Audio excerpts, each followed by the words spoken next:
सर्वमङ्गलस्वरूपिणे देवी दुर्गाम्बिकायै मङ्गलम्। मङ्गलम् कनकाम्बरधरे मङ्गलम् विजयाचलवासिने। सर्वगुणसम्पूजिते देवी नित्यम् भवतु मङ्गलम्।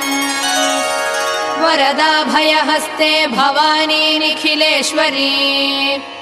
बाला त्रिपुरसुन्दरी देवी नित्यम् भवतु मङ्गलम्। शुभमङ्गलदायिनी शिवे सौभाग्यदायिने। इन्द्रकीलाद्रिनिवासिने तुभ्यम् देव्यस्तु मङ्गलम्। कृष्णातीरनिवासिने गौरी कोमलस्वरूपे। कमनीयकरे देवी तुभ्यम् देव्यस्तु मङ्गलम्। कृष्णातीरनिवासिने